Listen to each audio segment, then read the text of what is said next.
Hello everyone, and a very special welcome to my Form 3s. In today's session, we're going to look at problems involving angles of depression.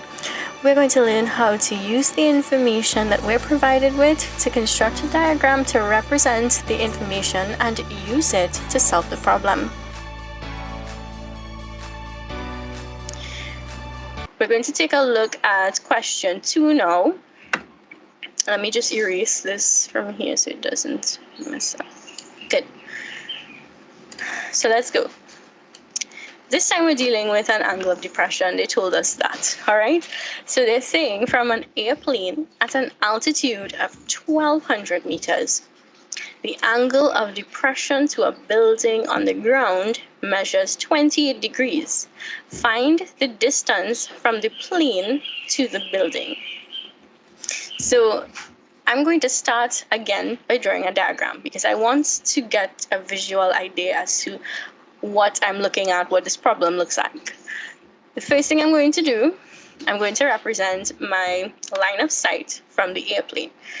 The line of sight from the airplane at this altitude of 1,200 meters, we're going from this height here. This will represent my line of sight from the airplane.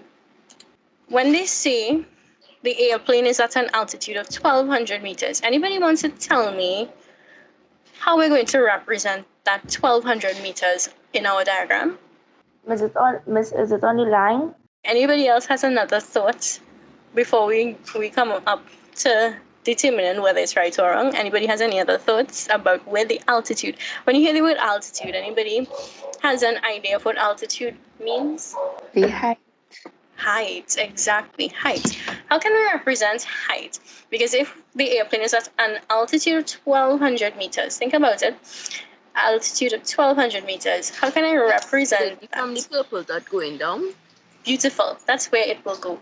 So we're going to draw our altitude line from the purple dot going down. So this is my altitude here, 1,200 meters. Well, here's the next thing that we need to be careful of. The angle of depression is a little bit different from drawing the diagram to represent the angle of elevation. All right, and we'll see why in a little bit. Let's talk about the part that says the angle of depression to a building on the ground measures 28 degrees.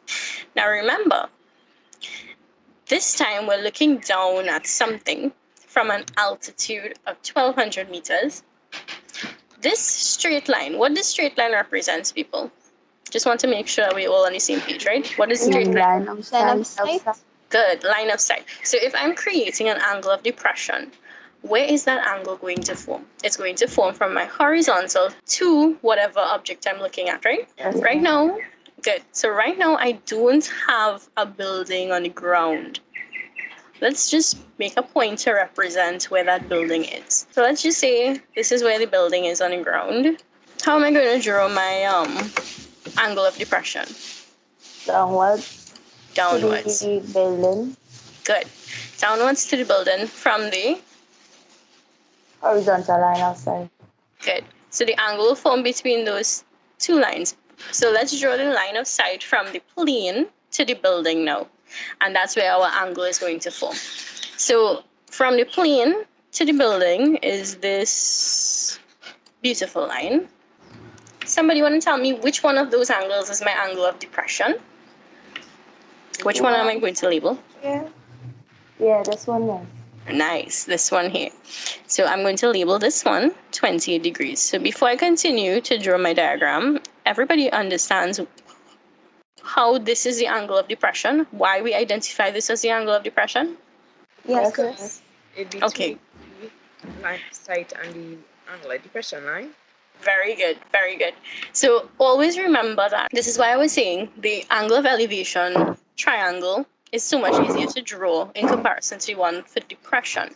Because the one for the depression, the horizontal doesn't necessarily form part of the triangle. The one that forms the other side of the triangle is going to be this line here from our building to that projection of the altitude. So our right angle forms here, Our angle of depression, notice, is outside the triangle. Everybody sees that, right? Yes, miss. Yes, miss. Mm-hmm. I want to get the distance from the plane to the building. I wanted to find out which line represents the distance from the plane to the building. Anybody? Miss, the line that you formed when it was coming downwards. Okay, so let's see. Everybody agrees it's this the purple to green dot. Everybody agrees that that is the distance from the plane to the building. Yeah. Okay. Now, while it might seem like Oh, that miss, is it will be the 12,000 meter line. okay, Would so it be that somebody one? we getting a little bit closer. Now, here's the Let's thing, look at right? the one at the bottom here where you used to form the triangle. That's it. To the answer. That's it. That is exactly the line. The one at the base of the triangle, that is the one that is your distance. Now, so you noticed in the one with the elevation, we used the vertical line. That gave us the height. The kite was above the person's head. This one, we want to get an idea of the distance between the plane and the building. The distance between the plane and the building, we're actually going to deal with a sort of projection distance. It's not necessarily a direct distance like the line of sight that you all were considering as the distance. That one is not the distance between the plane and the building that they want. The distance that they're asking about is, this idea. Okay, for instance, if you all live nearby the airport or you live nearby somewhere where you see planes or helicopters a lot, right? Obviously, the distance that the plane would be from your house, that distance is not going to be like a direct straight line path from the plane to your house. It will be a distance. The distance that they want is like an idea then, like if you all want the same height, how far away would the plane be from your house? So in this particular case, distance that we want between just the building and the plane, right? That distance is like a theoretical distance if they were on the same height. All right, what would that distance between us be? So that is why we're actually looking at the distance between the building on the ground and the projection of the plane on the ground. All right, this altitude. For instance, if you could see the shadow of the shadow of the plane would form directly underneath the altitude of it, right? So this point here, I'm just going to label it. That is a point that you're measuring that distance from. So it's from this point, the orange dot, to the building, which is our green dot. That helps with understanding which distance we're looking at. Yes, miss. Yeah. So just to recap a bit, remember when they're asking you, in this particular case, they want the distance between the plane and the building. Just remember it's more of a straight path, not necessarily this direct path, right? Okay. Now let's talk about problem solving now. We're dealing with an angle of depression, that's one. We have a height, that's two. But within the triangle, we don't have any of the other angles. Do you all think we could find any of the other angles in the triangle? Yes, miss. Yes. So anybody want to tell me which angle they can identify most easily? Anyone? Yeah. Okay. Right. So somebody said right angle triangle, the right angle part of it. Of the two unknown angles, do you all see any angle you all can identify, like you all can determine the value of it? Yes, miss. Yes. The one with the line of sight and the altitude. So you're That talking is about a this one up here? 90-degree angle. Right. Very good. That's very good.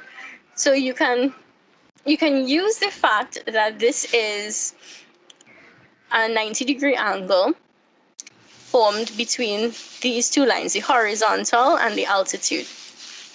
And if this is a 90-degree angle and we know the angle of depression is 28 degrees, then this angle will be 90 minus 28, which is 62. 62 degrees. Very good. Everybody understands where the 62 came from? Yes, miss. Mm-hmm. Yes, miss. Nice. So you can use this angle and we can use the information we have in this diagram now to find our distance.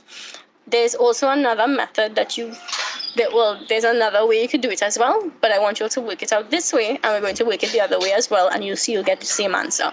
Okay? So go ahead and I want you all to work out for me what is the distance from the plane to the building. But before we get there, which trig ratio should we use? Anybody wants to tell me which trig ratio they're using? Tan theta. Tan. Very good. So go right ahead. You'll know what you're doing. Go right ahead.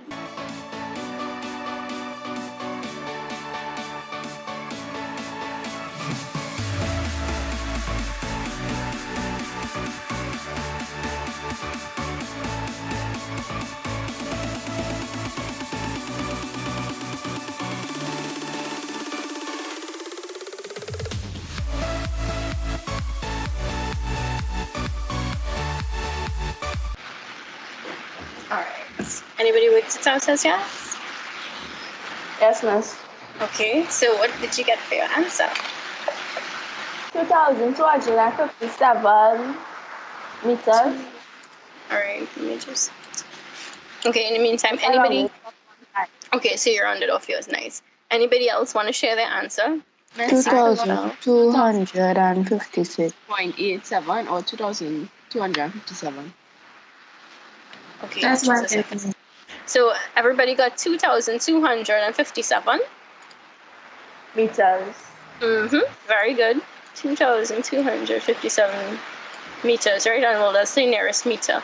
I did say that this particular problem has another way we can solve it.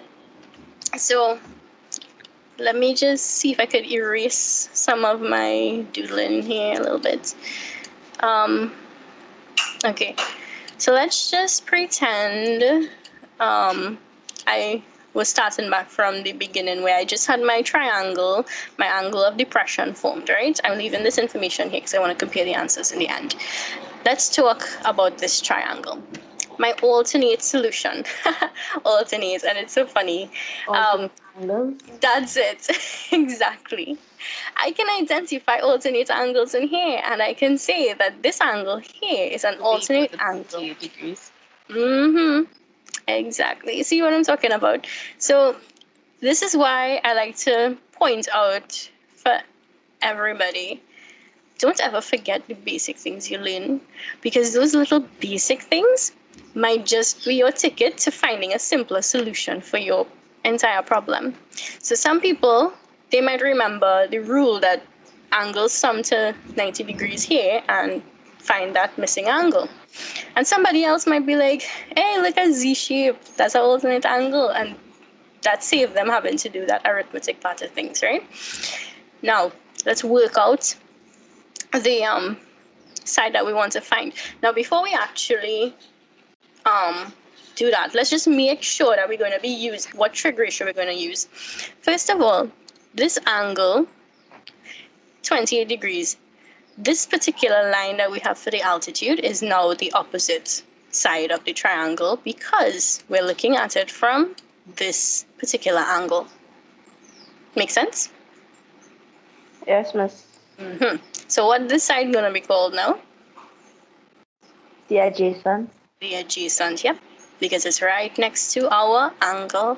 So you notice either way, we end up using tan, but the order, just make note of that, the order of the sides is going to be a little bit different. Now, the altitude becomes the opposite, and the adjacent side is what we want to find. So although we're using tan, the values are going to be plugged in a little differently. So I'm going to work it out now. I'll do the working down here, right? So let's go. Y'all can work along so you can see the alternate solution, right? So tan 28 is equal to opposite over adjacent, right? And I want to find my adjacent side. Now, this one, for some people, they might dislike it because the transposition is a little different from this one. This one was like a nice, easy, just have to multiply both sides. But this one, you're going to have to do a little second rearranging. But anyway, let's just work it out. 1200 over adjacent, right?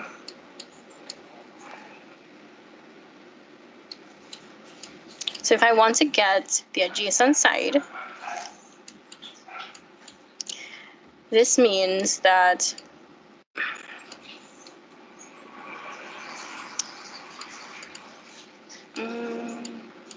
I have to divide 1200 by 1028. So you all can tell me if you all understand why that is, or if you don't understand, I'll explain it. Anybody confused why the adjacent is 1200 over 1028? And needs any clarification? No, miss. No. We all understand exactly why, right? The transposition. So if you're not too clear on the transposition, just take your time with it. Remember, you want to get the adjacent side anyhow we take it. So we multiply both sides by the adjacent first, and then we realize, well, we need adjacent alone, so we divide the entire thing by 1028.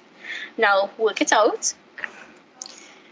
Now, this one is division, so you have to be very particular about the way you enter your information. So, 1200 divided by 1028.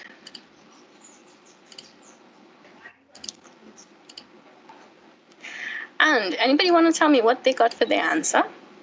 2,257 if you round it off one time. Very good. And you notice, both answers, we get the same exact thing. Yeah? Yes, miss. So, therefore, my distance between plane and building, 2,257 meters to the nearest meter. And again, pointing it out, we did two different methods, so to speak, and we got the same answer. Now this brings us to the end of angles of depression, which was our final topic in trigonometry for Form 3. If you'd like to review some of the previous sessions covered, feel free to take a look at the videos on this playlist. If you look forward to learning more math with us, you're free to join us by clicking subscribe so you'll never miss another tutorial. Thank you very much for watching.